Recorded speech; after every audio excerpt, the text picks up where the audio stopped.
Badass of the Week is an iHeartRadio podcast produced by High Five Content. The temple master calls forth his disciple. A young Buddhist monk enters. He is dressed in ordinary robes, his hair unkempt, his breath smelling strongly of sake.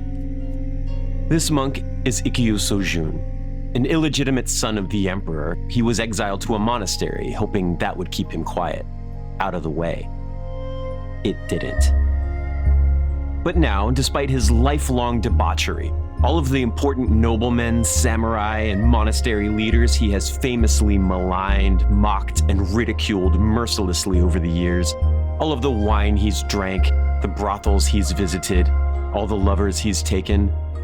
Despite this, Ikkyu's mastery over the intricate and complex philosophies of Zen Buddhism are undeniable. As a thinker, a scholar, and a debater, he is second to none. Ikkyu's master solemnly draws a scroll from his robe. It is a certificate of enlightenment, an official document bearing the seal of the master of the temple, confirming that Ikkyu Sojun has attained the rank of Bodhisattva, an enlightened one. It's a solemn ceremony that Zen monastery initiates dream of when they join the temple, an honor so difficult to achieve that very few of them will ever attain it. Zen master Ikkyu Sojun nods, takes the scroll from his master, glances at it quickly, and proceeds to set it on fire.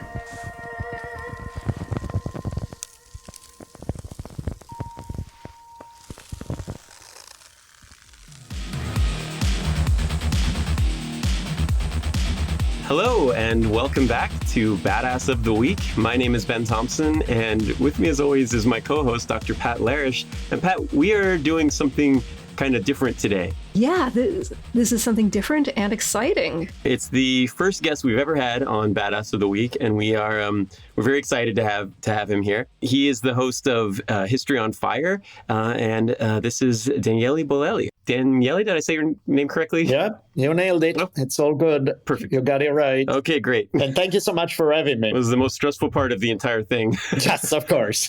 Well, I make it, when it comes to pronunciation, I think my policy is easy because I mispronounce every word in the English language, so then people can tell when I'm mispronouncing a name because it comes with the brand. It's more or less expected.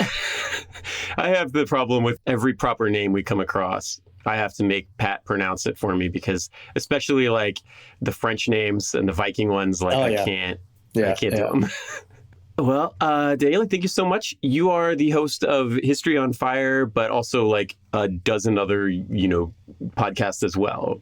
Yeah, I've done, I can't stick to one thing ever. No, History on Fire, I've been at it for a while. It's now 8 years that I'm doing this podcast, and it's pretty research intensive. So that's one of the main things I focus my energy on. But yeah, I teach history in college. I host the Drunken Taoist podcast. I write books. So I'm always like too many things at once, spinning plates constantly. I understand. Yeah, I get like that with history stuff where, I like to try to jump around. And I know you do too on your show, where I like to jump around to different time periods and types of stories and things because, if I read too much about one subject, I want to jump to something else. I kind of get like, oh, okay, I've gone so far down this rabbit hole that I just need to find a new hole to dig myself. Well, and the thing is, there's so much out there there are so many fantastic stories. There are so many brilliant characters in history. There's so much good stuff that I never really understood this desire to specialize in one thing and one thing only. When you know everything that happened on that street corner in Paris in 1527, but you don't know anything about the rest of the stuff. I'm like, what's the point? It's like, and don't get me wrong. I mean, I understand that to become good at something, you need to put time and energy, not just skim the surface. But you can become pretty damn good at some topics while also exploring other topics. So I tend to be on your side. I'm more of a generalist than a specialist when it comes to history and life in general. Yeah, and so Drunken Taoist has a little crossover with History on Fire, but not much. But I think actually today we're going to have an interesting crossover of both of them, right? Yeah. So we're going to we're talking about doing different stories and finding new, new topics and new ideas and things. And today, we are going to be talking about something that is a bit of a departure for Badass and also for History on Fire, which is that we are going to be talking about a story that has very few homicides. Yes, highly unusual. No, I mean, it's funny because so many of our stories, the ones you guys cover, the ones I cover, I have a blast covering them. But then I start thinking about it. It's like, and here we go with another massacre, with another war, with another, like one of the revolving themes seem to be violence and killing and generally fairly awful things. And I'm like, as much as that's definitely a part of history, that cannot be all there is. And so I tend to I make a point sometime to seek out, if nothing else for variety's sake, to seek out stories that are different, that are not just about killing people in war and being tough. And this story definitely fits the bill. This is as close as I can get to a happy story on History on Fire, where surprisingly the lead character doesn't kill anybody, but is still an incredible historical person. Well, it's kind of goes with what you were saying in the intro to your show on this guy. And it's like, these stories of massacres and battles and, last stands and heroic cavalry charges, those are awesome and they're great to read about. And I love watching the films of them and reading about them, but I don't want to live them. I never want to be that guy on the horse getting shot at. Charge of the Light Brigade, Definitely. And also I think there's a point where as much as you want to tell fun epic story, sometimes I think that we shouldn't equate fun and epic with bloody and violent all the time. And don't get me wrong, I enjoy my share of blood and violence, but if it's not just the only thing we cover, that would help. And so it's for me too. I mean, I do the exact same thing you do in that regard. It's like so many of my stories are ultra intense, and by the time you finish listening to them, you're like, "Whoa, that was insane! That was wild." But I would like sometime listeners to walk away with a smile, just happy, just feeling good. And so this tale for today tend to fit the bill. This is probably one of my favorites all time. Yeah. And how did you come upon this guy who we've kind of been defining in negative terms, as in we've got the absence of lots and lots of murdering and killing and whatever. But obviously he has things that he does or that he says that are of interest. So who is this guy? How did you come upon him originally? So the way I run into this story is, I don't know if you're familiar with the writer Tom Robbins, the guy who wrote Even Cowgirls Get the Blues, Still Life with Woodpecker, all sort of really fun fiction, the way. And, I've always loved Tom Robbins as a writer. I got to meet him and he was a fantastic human being. And at the same time, I've also been always interested in Taoism, in Zen Buddhism and things like that. So one time I'm reading a Tom Robbins book, I think it was an interview with him, and they asked him about, if he had a time machine, where he would want to be. And he mentioned early 1400s, Kyoto, hanging out with this guy, Ikkyu, his favorite Zen master. And I was like, come on, Zen master that I don't know about, that Tom Robbins love. I got to find out more about this guy. And, there's some stuff in the English language about him, not a ton. I had to use my university library privileges to dig up books that are no longer in print since a long time. And the more I read, the more I was just dying laughing, because this guy is... it's so wild, so funny, so irreverent, anti-authority, hilarious. And, he had everything going for a character that I would dig as a centerpiece for a story I'd like to tell. And there was enough to back up the story of his life. There was enough evidence to argue, okay, this is not just a 2-second thing where there's more than enough evidence. I was like, okay, I'm diving in. And the more I dove, the more I like the story. So think of it as if there was an X-rated version of Bugs Bunny who was a Zen master, that would be the story we play with today, because he's like this trickster figure. Okay, the mental image I'm getting. Yeah. I don't know if that's good or bad. Yeah, I mean, you kind of surprised me with this one because, I mean, and that's the great thing, right? Stories come from all over the place. Inspiration for this stuff comes from everywhere. You'll be reading, for me, I'll be reading about one character and for one story I'm working on, and somebody else will pop up and be like, whoa, who is this guy? Wait, I've never heard of this before. And I was on your show. We recorded it last week. I don't know when these will air compared to each other, but you were like, oh yeah, Ikkyu Sojun, and I was like, he's a Zen master, and he was like total party animal. He'd be one of the people you'd invite to dinner if you had like your historical dinner party dilemma. And I was like, oh my God, I don't know anything about this guy. So I've been kind of frantically trying to educate myself for the last week so I could sound smart when we have this conversation. Well, the good thing is that hardly anybody knows about this guy, especially in Japan they do. But of course, there's a little more popularity for the guy. In US, not so much. It's really, not just US, but like all English-speaking countries, there's some material, but not a lot. So I had a blast just digging up pretty much everything there is about him in English and putting it together as a storyline. And sometimes you do see a story that looks amazing when you read the short article on it and you dig deeper and there's nothing, or the story is not quite as cool.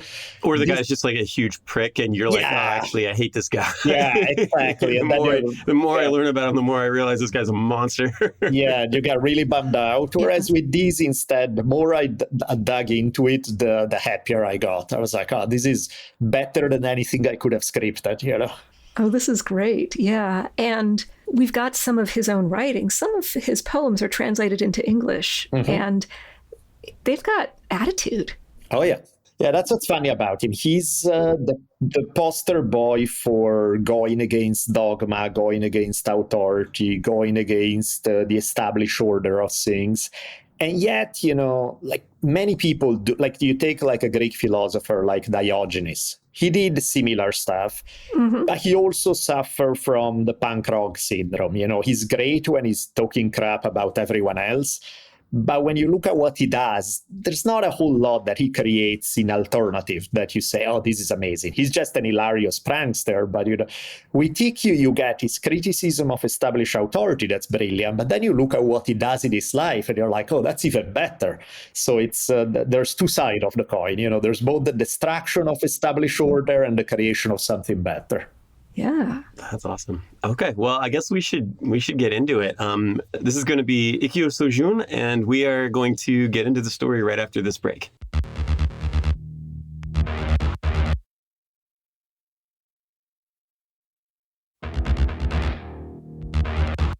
Okay, welcome back. We are here with Daniele from History on Fire. And Daniele, you are going to tell us about Ikkyu Sojun. Yes, my favorite historical character out of the hundreds that I've studied, cover and everything. This is probably my favorite tale. Ikkyu, his life is so odd that it looks like fiction. He was born in 1394 under rather complicated circumstances. His father was the emperor of Japan. Now, granted, the emperor in the 1300s or 1400s doesn't really mean much because they were essentially a figurehead with minimal political power. The shoguns would just keep them around, pat them on the head, say, give me your blessing and go back to partying and leave us alone. So the emperor, it sounds super powerful. He wasn't, but he was still an important figurehead. It nonetheless meant Was he a deity? Was he God? Was he considered godlike or? Yeah, depend how in popular rhetoric, yes, people would give him credit, but the reality is that the warlords did whatever they wanted and they just asked for his blessings. So it's more like a weaker Roman emperor where they want you to call them God, but they don't actually have any God power. Exactly. Ideally, you don't call them God during their lifetime, except for certain emperors, but yeah. So anyway, so his dad is the emperor, which, okay, a figurehead, but still an important figurehead and not some random obscure farmer in the countryside or something. Yeah. This, however, does not play well for Ikkyu because his mom was just a lady at court, wasn't the wife of the emperor. And they just made peace. There had been a civil war between the northern side and the southern side, and she was from the southern side. The emperor had been tied to the northern side. They just made peace. But the notion of having a possible next in line to the throne who was tied to the southern side did not go well with a lot of people at court. And so there was a big push to get if not the kid outright killed, at least get him neutralized and out of the way. So his mom was casted out of the court. She gave birth to Ikkyu. Ikkyu didn't even get to spend that much time with her possibly because she was either too poor to take care of him by that point, or possibly because she was afraid that they would kill him as a possible next in line to the throne. She put him in a Zen monastery when he was only 5 years old, basically giving everybody the message, look, leave this kid alone. He's just going to be a monk. He's not going to have anything to do with your politics. He's not recognized. Just let him be. Yeah, and you see some of that in Europe as well, where like kings, if he's a potential threat to the throne, they'll make him take holy orders. He'll become a monk or a priest or something, because then he's not a threat to inherit the crown or the throne or anything. So. Yeah. So I have a question. In Japan at this time, if you give your kid to a Zen monastery, is the idea that it's kind of similar to the European situation where the kid might very well get raised and the expectation is that the kid will then take holy orders? Or is it just like education for a few years and then they get a new career, or... It could go either way, but it seems that more often than not, it does go into these guys become monks. It can be that it's a temporary thing, but more often than not, it's the real deal. This is what these guys will do. Which, of course, for Ikkyu, it was not a choice. He never decided, I want to study Zen Buddhism, I want to become a monk, I want to be part of this.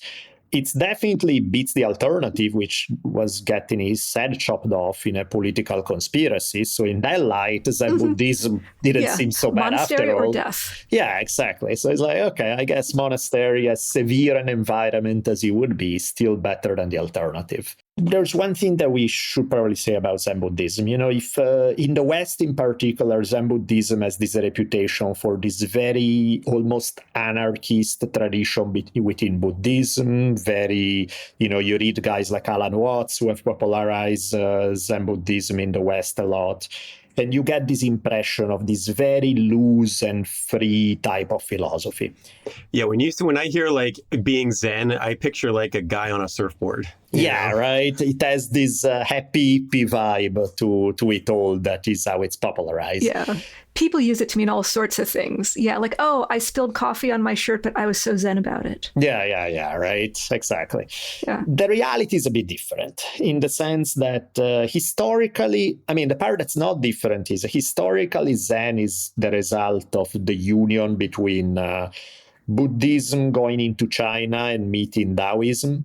And the meeting of those two created what was called Chan Buddhism in China, and then became Zen Buddhism in Japan.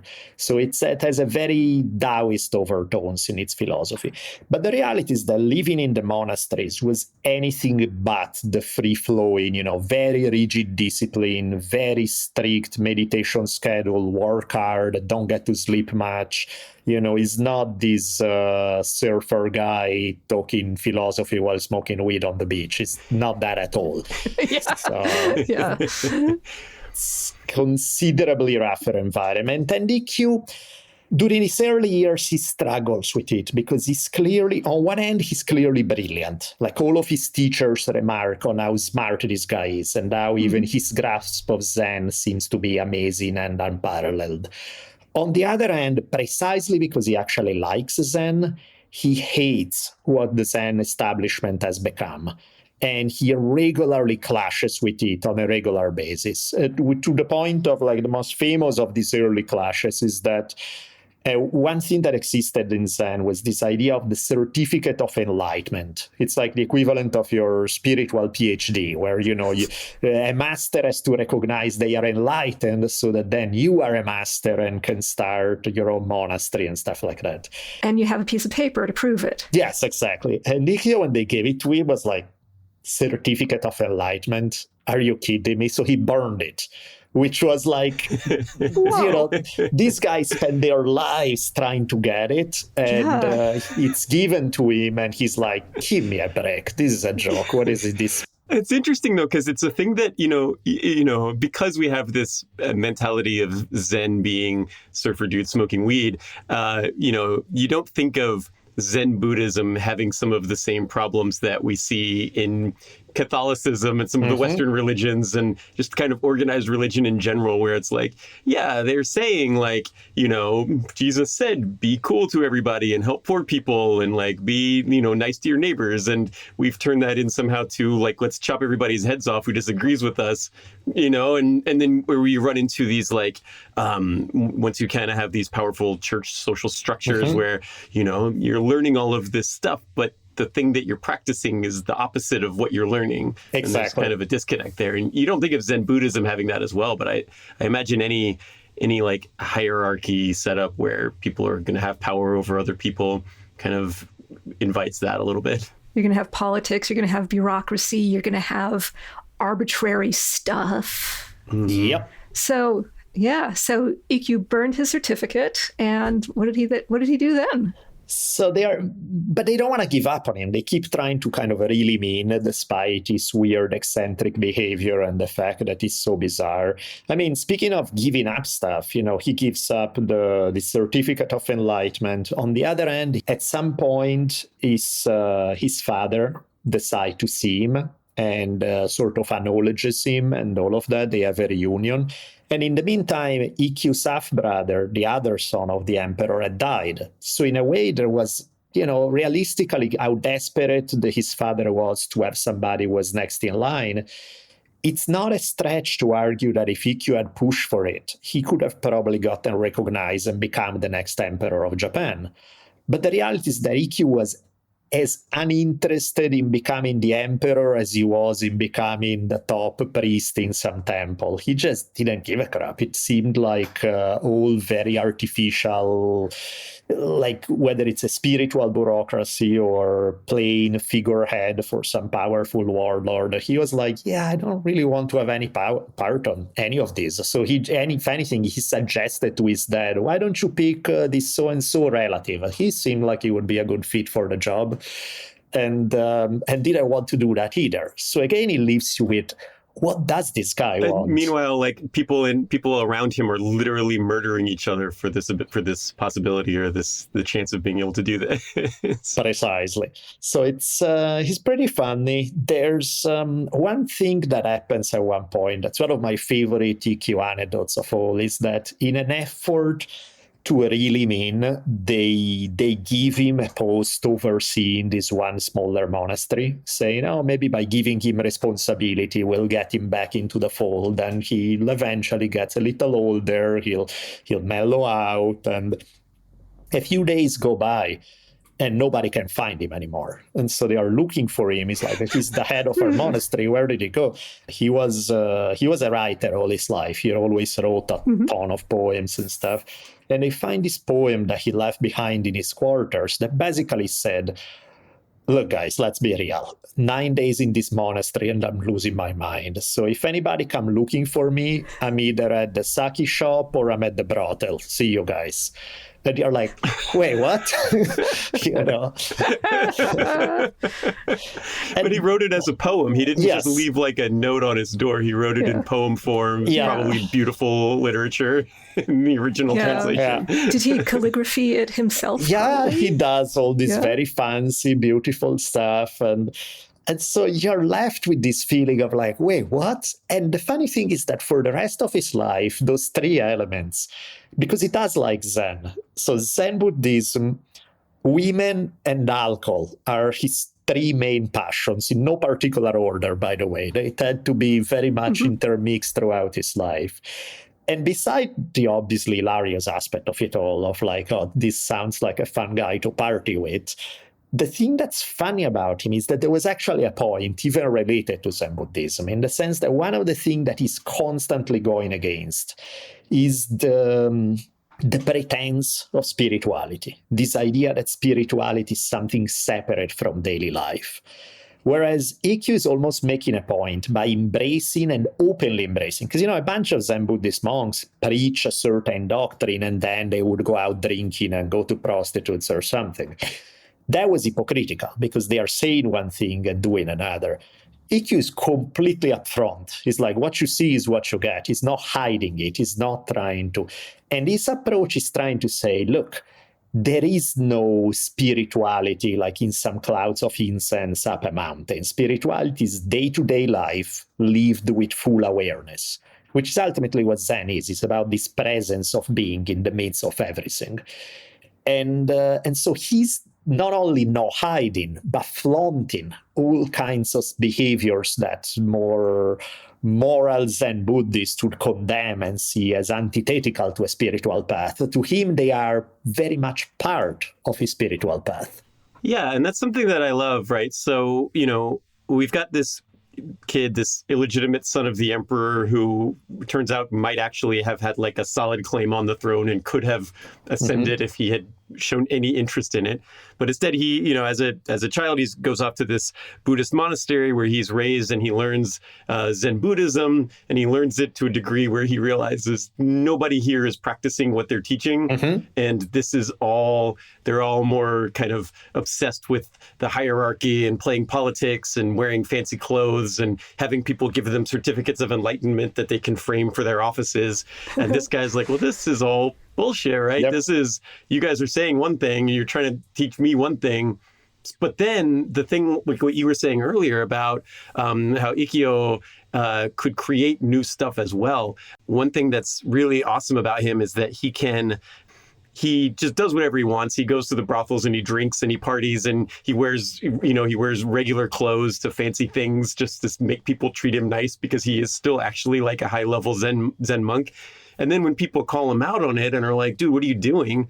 He can like beat them in a philosophy argument on their own religion. Like, actually, I'm doing real Zen Buddhism. You guys are doing whatever. Like, grab a surfboard and some weed and like, let's just hang out and be cool. This is what it's all about. But the fact that he is able to kind of beat them at their own philosophy it's an added layer of that I just love about him. Yeah, that's what's funny about the guy. That is, in many ways, because he's the real thing when it comes to Zen, he inevitably clashes with the establishment. Like, one thing he hates about the Zen establishment, well, many things he hates, but one of them is how corrupt they are. Because he say, half of the time you guys are just pandering to some merchant with money, giving him certificates of, oh, you are a great Buddhist, this and that, where you're really selling out the religion for the sake of making money.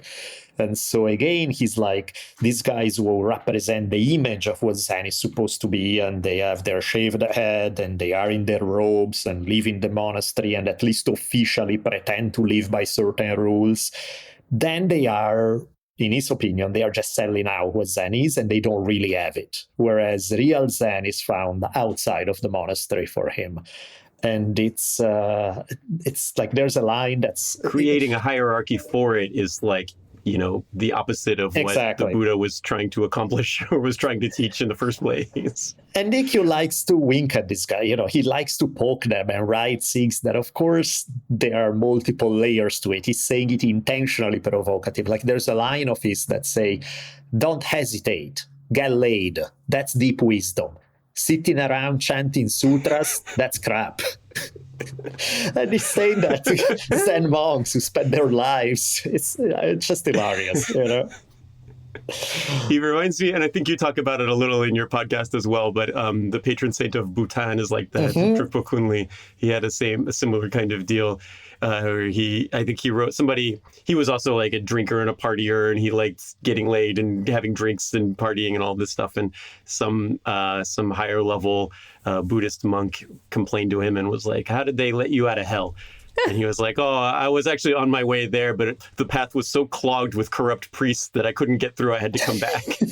I know. Drupal is another one exactly like that. Like I find he's just as good. He has very similar stories. The sources are a little thinner on his life, but it's just as it very much reminds me of Ikkyu, big time. There's a line, speaking of hell, that I was just looking through my notes and I ran into, that he goes, with a young beauty, I'm engrossed in fervent love play. We sit here in the pavilion, a pleasure girl and this Zen monk. Enraptured by hugs and kisses, I certainly don't feel as if I'm burning in hell. And, he would write these things and send them out to the monks just to poke them, just to get under their skin. And speaking of sources, because I'm curious, we've got his poetry. What other sources do we have on him? There's some of his disciples wrote biographies of his, and these were people who were with him, who knew him, so they were kind of like a first-hand account of people who had lived with him, were around him. There are 2 or 3 of those biographies, so you can kind of fact-check them with each other, and, of course, the things that they all report are more likely the true ones, and so on and so forth. There are a few references to him in, like, more official Zen record-keeping of the temples and so on. He dies, I think, in his late 80s or something.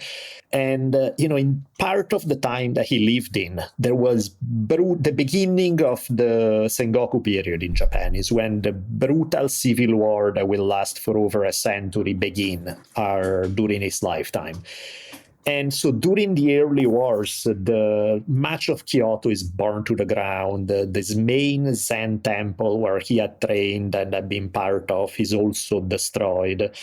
And they have nobody left to rebuild. They don't know what to do. And so they turn to Ikkyu, who, because of his connection in the wider world of Japan, he's loved by so many people. He has hookups with anything from pirates to merchants to everybody. So they lend him all this massive amount of food and essentially rebuild the very temple he has spent his life criticizing. He's made his life criticizing the Zen establishment. Yeah. And then, oddly enough, one of the biggest... I'm sure he loved that, though. Oh, yeah. One of the biggest temples in Kyoto got to be rebuilt thanks to him. So there's this beautiful parable there that's absolutely hilarious. Well, so that's an interesting thing that we should talk about because Ikkyu he's an agent of chaos, right? He's going against everything that the temple is saying that he should be doing, and he's acting out, and he's being, in some of the stories, he's being disrespectful to aristocrats and to the leadership of the Zen temples and things, and he's pissing off everybody in Japan. But rather than that coming back to him, people just love him. Like he's just kind of like he becomes a celebrity in his lifetime. I think there's something about a society that was so rigidly structured, seeing somebody who seemed so completely free, so unencumbered by all the things that normal people struggle under. And, because normal people want to climb ahead in the hierarchy. If you're a monk, become the more powerful monk. He doesn't give a crap. So you can, maybe with political power, you can tempt him. He doesn't give a crap. He just doesn't care about the payoff that normal people chase around for their whole lives, There's a joke I heard once about a guy, and he goes to Mexico, and he's hanging out on the beach in Mexico, and there's a fisherman there. The Mexican fisherman is like, yeah, this is the life. I catch fish, and then I drink some wine, and I go home to my wife. And the American is like, oh, well, you could get a couple more boats, and if you sold your fish here, then you could build a bigger empire, and then you could really kind of take over all of the fishing in this area and make a bunch of money. And the fisherman is like, why would I do that? And then the American's like, oh, because then you could, invest some of that money, and then you could retire, and then you could just spend all day fishing and drinking wine and hanging out with your wife. Exactly. That's pretty much where it's at. That's very much where Ikkyu is at. And in the process of doing that, he definitely makes some enemies in the Zen establishment. He also gets a lot of people who adore him. Not only at a popular level, like on the streets, so to speak, people love him. But I think one of the things I love about Ikkyu is the fact that because so many people that you have seen and you have heard of who are more accepting of sexuality or embracing it within spiritual circles, or they are a little more irreverent or breaking the rules or doing stuff like that. You often, as you dig deeper, you find out that they do it in very self-serving ways, where they are screwing over everyone else to get one. So bending the rules really meant, I want to bend the rules because I want to get what I want. That's not at all what you get with Ikkyu, who's people just love him. You never hear a story of him taking advantage of anybody or using this freedom of his to be the guy who gets what he wants and screws over someone else. So there's a certain level of a deep morality, but he doesn't preach it. He's not there saying, we need to be good. He's just a nice person who's just very free in his life. Yeah. He shows it. He says, like, wouldn't the world be better if we all just, like, got drunk and had sex, right? Look at this. I'm just going to do my thing. And, like, actually, you'd all be happier if you just did this instead of tried to stab each other in the back over political positions that nobody cares about. And pieces of paper certifying that you have attained enlightenment. Yes, exactly. And there is a funny twist to the story. So one of the things that happens is that in addition to him having a glorious time throughout his life, he has an enormous impact on Japanese cultural life for the next several centuries, because he gathers, he doesn't have a formal school, he doesn't have a temple, he just roams around, writes, preaches to whoever want to listen to him and stuff. But he gathers around him a whole collection of artists, musicians, actors, all sort of merchants, even people who had nothing to do with cultural life. But like, there's this very odd mix of people who start following him any chance they get, visiting any chance they get. So he has this mini court of people hanging around him. And most of them become incredibly influential people in Japanese cultural history, from a guy who revolutionized the way theater was done in Japan, to calligraphy master, to the guy who's going to become the main tea ceremony guy in Japan for the next generation. So his ideas, while he's not trying to do that per se, they will end up having this tremendous impact that is felt through the ages afterwards because of all the people he influences in a direct kind of way, because his quote-unquote disciples, even though there's nothing formal about it, are these human beings who they themselves will have a big impact. He just had awesome parties, and then all of the celebrities in Japan, all of the artists and everybody, it's like Andy Warhol or something, right? All these people just wanted to be near him and be part of the party. And, cultural movements got started. And and so he just kind of had this revolution in Japan and at a time where people really needed it, because you did say, like, this is the Warring States period, right? So there's the death and destruction and murder and mayhem is not central to this story, but it is happening in very close proximity to this story. Yeah. And there was a famine at some point too, right? Yeah, there was. Because, this is the period this is where it's the beginning of the Warring States period. So it's the beginning, there's famine, there's civil war, there's, the external context is brutal. He's not just there having a party and everything is easy. It's like sometimes, he has to flee. Where he lives in Kyoto, the place where he used to live gets burned down. It's like all these crazy things happen, but he somehow managed to rise above it. And then there's also another twist in his tale, that when in his 70s, he falls after a life definitely dedicated to her women, in the plural, were very much something that he enjoyed deeply. When in his 70s, he falls madly in love with this blind singer, this woman who we don't know exactly how old she was. She's definitely a lot younger than him, but we don't know exactly how much. And, initially, because there's such a huge age gap, he doesn't think anything of it. They hang out together, they are friends, but there's nothing to it. Until eventually something sparks between them. And then their romance became one of the most celebrated love stories in Japanese history. And he's actually, when they paint his portrait, which is kind of a big deal, Zen masters often, they had their portrait painted, which is how they will be known for the future. There are no photographs, right? So your official portrait is pretty much the only way you're going to be known from there forward. He actually has her posing with him for the portrait, which is a huge no-no. There is no Zen master who's with a woman in his official portrait. And he's super in love with her, and they take the portrait together where she shows up with him and stuff. And so it's there's this added layer of this very late life romance that become super celebrated in Japanese culture, which, if he wasn't cool enough already, he just adds another level to it all. Wow, that's amazing. Yeah. And so he is a big celeb, because I think I'd never heard of him before. You mentioned him, and you had been exposed to him kind of later on in your career, and I don't know, Pat, if you'd heard of him before this, but honestly, I had not heard of him before Daniele suggested, hey, let's talk about him for the episode. So yeah. Honestly, I couldn't even remember the name of the person, and so you had said oh, we're going to talk about this monk who was crazy, and so for whatever reason, because I had been listening to your Benvenuto Cellini episode at the time, I went to Pat and I was like, oh, we're going to do a monk. He's like a hard drinking, hard partying, I want to say Renaissance Italy. Yeah, and I started you immediately listing named Italian 5 names, crazy sex fiends from Renaissance history. Well, I wouldn't. Oh, no, not actually. But I was trying to think who might be at least somewhat overlapping with the description, and not all of them were crazy sex fiends. One of them was Athanasius Kircher, who was cool and nerdy in his own right, but to my knowledge was not known as being a sex fiend. And also, sex fiend is...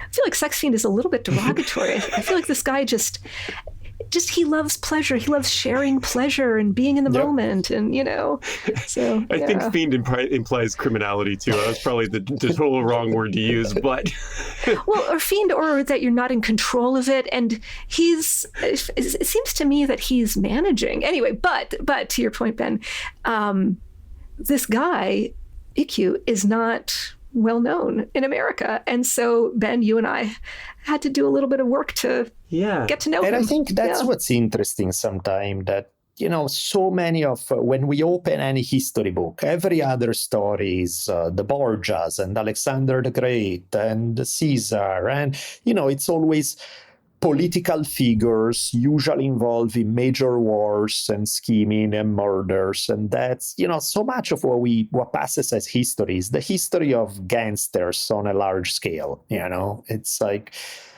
it's nice to be reminded that there are fun human beings, engaging human beings, enjoyable human beings who can be remembered for something other than killing a whole bunch of people or scheming to get power. It's a healthy reminder that this stuff is there. It's just not what so many of our history books have focused on. Well, it's something that we talked about on your show, and that that you talked about in kind of the introduction to your series on Ikkyu, which is that at least in the U.S., weirdly, I do these books for school kids, and I get censored on kissing stuff all the time. My editor's I don't think we can put that in there, but the violence, that's fine. Nobody cares, right? And it's kind of interesting how we have this total complacency with extreme violence and gore, but anything sexual immediately starts sending off alarm bells everywhere. It's interesting because this guy Ikkyu, he was the kind of more like what we should all be trying to be like, right? We should be trying to be more like Ikkyu and less like Tokugawa, right? Mm-hmm. Yeah, when you look at exactly the people who are famous in that period of Japanese history, they are mostly monsters, Oda Nobunaga or Tokugawa or Hideyoshi. These guys are serious, brutal gangsters who do horrible things, even to their own families, in their quest to gain power. Here you have Ikkyu, who doesn't hurt a fly, is having a blast, makes everybody around him happy other than the overstuffed Zen guys. And has a huge positive impact on a ton of people's life. And in the process, he enjoys his life. He's no martyr or suffering. He just managed to find a good way to live life. Did his like counterculture stuff ever come back to him? I remember, and I remember Voltaire once wrote, he was famously lampooning all of the aristocracy of France and stuff, but he once wrote that he had bought a house that was really close to the border of Italy, so that if the French army ever did come for him, he could run out his back door and be in Italy and out of their jurisdiction. But did anything ever like that ever happen with Ikkyu? No run-ins with the famous people that he wronged and they felt the need to draw a samurai sword on him or something? No, he got caught in the middle of the Civil War. So at some point he had to flee the city, and where he was staying got all burned down and he lost so much stuff, but not in a personal way. Like nobody was coming after him personally. And I think that's what's funny, that even people who he clashed with, somehow they couldn't help to like him anyway. There was an element of like, why do you have to be such a pain in the ass? But you're really funny and there's something endearing about you, Yeah, because when somebody acts out like that, and just is like, I'm just going to be me. I'm not going to do this thing that you want me to do. I'm going to do my own thing. There's always that kind of like, oh, you're going to get in trouble. But he never did, which is just amazing. No. Yeah. And that's where I'm actually going to read you something. I found it in my notes. This is how I close my series on him, because it underscores another point that to me is important in his story. Because as much as I love all these jokes and I love his wild drinking and sex stories. And, by the way, I should mention one more of those before I go into the point I was trying to make.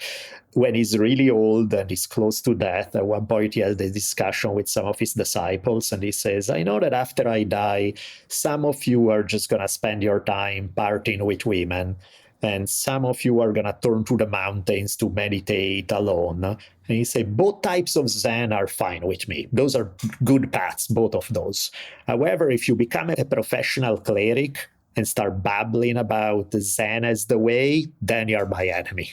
And again, I thought it was hilarious, because to him, it's like meditation in the mountains and sexual carousing. Those are two good Zen paths. They both work. And so I had to throw that in because it's another beautiful little anecdote about him. But like the thing that also I really cherish about his story is his complete unwillingness to... Maybe there's you know what? I'm just going to read you this part, because he really captured this point about him trying to find happiness, real happiness, in the midst of a really heavy context, because it's not having everything easy or handed to him. So I'll read you this quick part. It said, sickness, heartbreak, the inevitable decline of old age, failure, and death stalk every one of us. We live in a universe in which everything we love gets to be taken away from us sooner or later.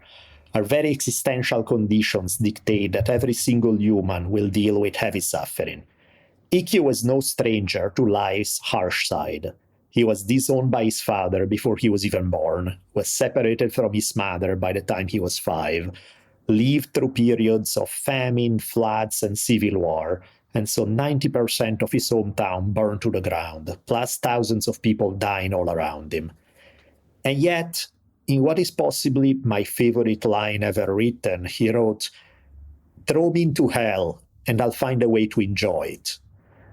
Oh, that's great. Here Ikkyu is not promoting, some kind of delusional form of positive thinking. He's not willfully blind about how brutal life can be. He knows the hell, whether psychological or the hell of horrible material conditions, is never far away and can knock on the door at any minute. So in that sense, almost hell is inescapable. There's no denying it. And yet what he's doing is denying that hell can have power over his consciousness as much as he can possibly manage. They say of him, they say joy in the midst of suffering is the mark of Ikkyu school, because he chose this playfulness as a way to keep finding beauty. Is an art, and I bow to anyone who can master it. And, because to me, that's what the real spiritual depth is about, is that ability to find joy when life doesn't really give you that many reasons for it. And in that regard, I can't think of anybody better than Ikkyu. to teach this, because his whole life was about this stuff. And so that's why, in addition to the obvious hilarious element of it all and how much he makes me laugh and how funny he is, I also find him inspirational on that level. Yeah, and what a great message too, right? Of, life is hard, but it is what you make of it, and you can try to find the positive and have a good time with it, and it's kind of goes to the point we were saying earlier, where we don't have to read that in high school, which is when you really need it. We're reading Machiavelli instead, which is the opposite of what we need. As a society and as individuals. Well, Daniele, thank you so much for doing this. I know that, for you taking your time out to come here and tell this story for us, and it's fun. We really appreciate it. Do we have any kind of final thoughts on Ikkyu before we wrap this up? I don't know. I think throw me into hell and I'll find a way to enjoy it. It's as good as a one-liner I can ever think of. That's. I don't even know how we would. It's great. Yeah. I'm gonna try. Yeah. I'm trying to make that my life's philosophy in the face of, because the reality is we all run into terrible things happening in our life. There's no avoiding it. We all will deal with. We have dealt with. We will deal with it. But having that attitude as much as humanly possible definitely helps. Yeah, it can always be worse, right? It can always be better, and it can always be worse. Yeah. Daniele, thank you so much for being on the show. And we can find your podcasts on History on Fire. Yep. Yeah, so about Ikkyu, I did 2 episodes. They are 2 hours long each, so I dive real deep into that story. But then, what I do every month is pick a story, do as much of a deep dive as I can into telling either the life of somebody or one event or something that I find, in that regard, I very much, you guys have the same taste as I do. I like these larger than life tales that make you go, oh, did that really happen? No way. Did somebody?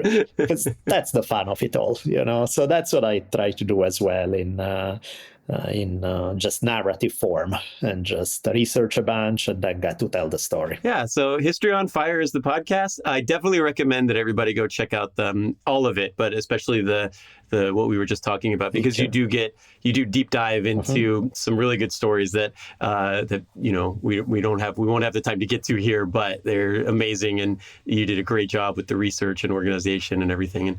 And I'm on there as well. So if you guys want to come and check out the episode that I did with Daniele, it's available there as well. So that was fun. That was a lot. Yeah, we had a blast. That one is actually I'm gonna put it in 2 places. I'm gonna put that on the other podcast that I have, the Drunken Taoist.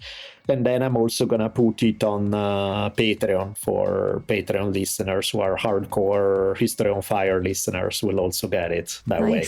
Excellent. So, is there anywhere else we can find you? It's History on Fire and Drunken Taoist. Yeah.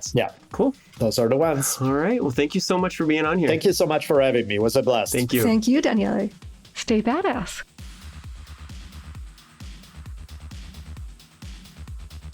Badass of the Week is an iHeartRadio podcast produced by High Five Content. Executive producers are Andrew Jacobs, me, Pat Larish, and my co-host, Ben Thompson. Writing is by me and Ben. Story editing is by Ian Jacobs, Brandon Phibbs. Mixing and music and sound design is by Jude Brewer. Special thanks to Noel Brown at iHeart. Badass of the Week is based on the website badassoftheweek.com, where you can read all sorts of stories about other badasses. If you want to reach out with questions, ideas, you can email us at badasspodcast@badassoftheweek.com. If you like the podcast, subscribe, follow, listen, and tell your friends and your enemies if you want, as we'll be back next week with another one. For more podcasts from iHeartRadio, visit the iHeartRadio app, Apple Podcasts, or wherever you get your podcasts.